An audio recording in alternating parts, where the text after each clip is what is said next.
ચોમાસાની સિઝનમાં આપણને માખી છે, નાની નાની વંદી છે, મચ્છર, એ બધું બહુ જ હેરાન પરેશાન કરતું હોય છે. અને ઉનાળામાં કીડીનો એટલો પ્રોબ્લેમ હોય છે, પણ આ એક જ સોલ્યુશનથી તમારા ઘરમાં માખી, મચ્છર, વંદા હોય, ઝીણી ઝીણી વંદી હોય કે કોઈ કીડી મકોડા જ્યાં બહુ ઉભરાતા હોય ત્યાં જો તમે આ ટિપ્સને યુઝ કરશો તો આપણું ચોક્કસથી એક સરસ જ રિઝલ્ટ. આ રીતના કપૂર લઈ લીધા છે.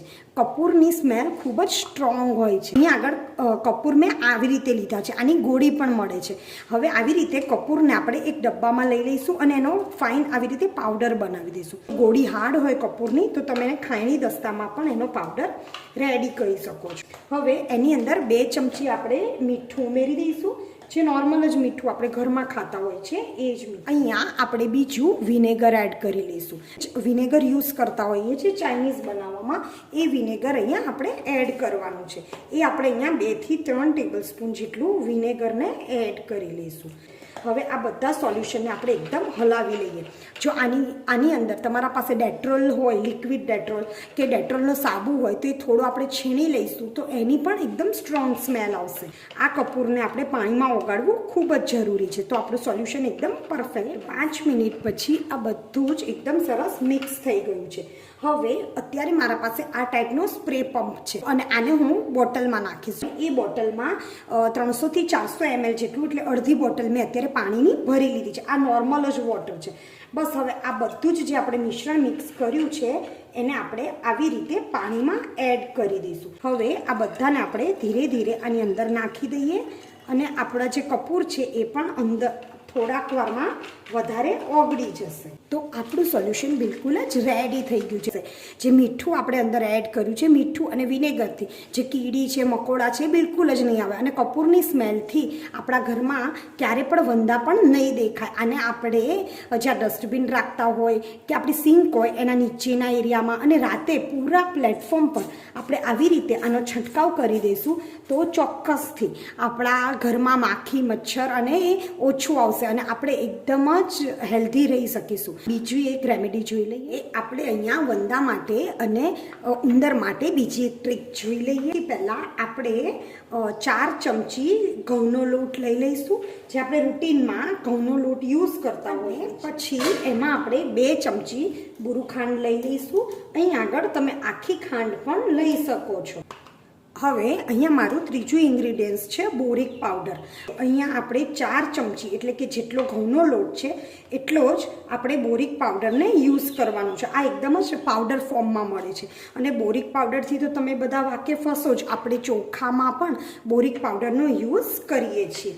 હવે આ ત્રણેય વસ્તુને આપણે એકદમ જ સરસ મિક્સ કરી લઈશું. ઘઉંનો લોટ અને જે ખાંડ આપણે અંદર મિક્સ કરી છે તો એનાથી અટ્રેક્ટ થઈ અને વંદા છે, ઉંદર છે કે ઓલી નાની નાની કંસારી થતી હોય છે ઘરમાં, જે વંદા જેવી જ નાની કંસારી હોય છે, એ બધા જ આનાથી અટ્રેક્ટ તો થશે, પણ અંદર બોરિક પાવડર હશે એટલે એને ઘી આપણા ઘરમાં તો નહીં જ આવે. બધું જ એકદમ સરસ મિક્સ થઈ ગયું છે. હવે આપણે ધીરે ધીરે એમાં પાણી એડ કરી અને એક લોટ બાંધી લઈએ. એકદમ સરસથી લોટ રેડી કરી દીધો છે.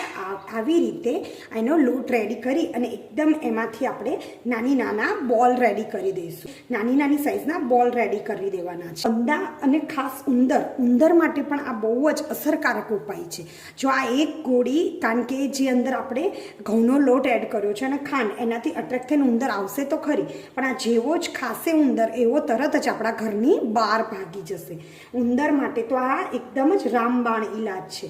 હવે આવી જ રીતે આપણે બધી જ નાની નાની ગોળી રેડી કરી દઈએ. બસ હવે આ ગોળી જે છે એ જ્યાંથી આપણે વંદા આવતા હોય ફ્રીજની પાછળ, રાતે આપણે ગેસની નીચે કે કોઈ પણ ડ્રોવરમાં પણ આપણે આને રાખી શકીએ છીએ અને આને આપણે અઠવાડિયે ચેન્જ કરી લેવાની છે. જો આવી રીતે તમે મહિનો કરશો તો તમારા ઘરમાં કોઈ દિવસ વંદા કે ઉંદર આવશે. રેમેડી જોઈ લઈએ આપણે તમાલપત્ર લીધા છે.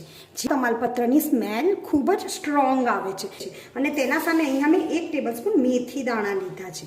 મેથી દાણા જે છે એની પણ એકદમ સ્ટ્રોંગ ફ્લેવર આવે છે. આનાથી મચ્છર પણ ભાગી જાય છે.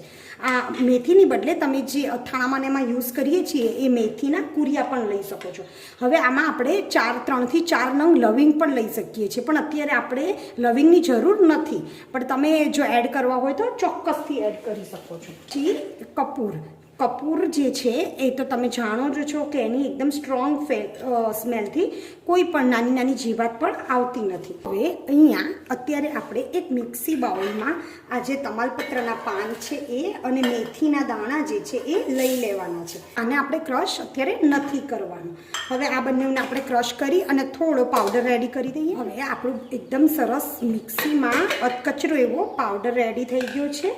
એને આપણે આની અંદર કાઢી લઈએ. આવી રીતે જે તમાલપત્ર હોય છે આપણે ચૂરો કરીને લઈ લેવાના છે. હવે એની અંદર આપણે કપૂરને પણ આવી રીતે મિક્સ કરી દેવાના છે. આટલું નાખ્યા પછી અહીંયા મેં અગરબત્તી લીધી છે. આપણે જે અગરબત્તી એટલે કે ધૂપસળી કરીએ છીએ એ જે છે એને પણ આવી રીતે કરીશું એટલે બધું સરસ તૂટી જશે. હવે એને પણ આપણે આની અંદર એડ કરી લઈએ. હવે આપણે આ બધાને જ એકદમ સરસ મિક્સ કરી લેવાનું છે. આની અંદર અત્યારે જેટલી વસ્તુ જે આપણે એડ કરી છે એકદમ પોઝિટિવિટી પણ ક્રિએટ કરે છે. એટલે કે આપણા ઘરમાં માખી મચ્છર નહીં આવે અને સાથે સાથે પોઝિટિવિટી અને પવિત્રતા પણ આપણા ઘરમાં આનાથી એકદમ લાગશે આપણને.